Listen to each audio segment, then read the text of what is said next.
got a different backhoe bucket. This is the one that it came with, and there's one of the original pins.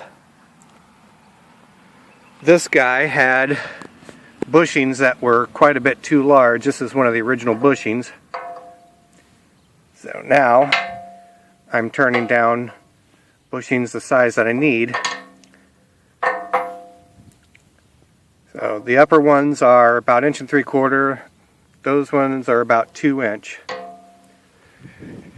Anyways, I had a little bit of material that was just the right size, but it was really, really short.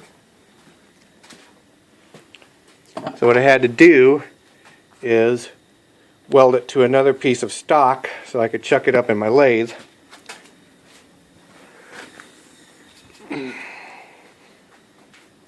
This is what I got, or started with. So these will be the first two small ones, and those will wind up being the larger inside diameter ones.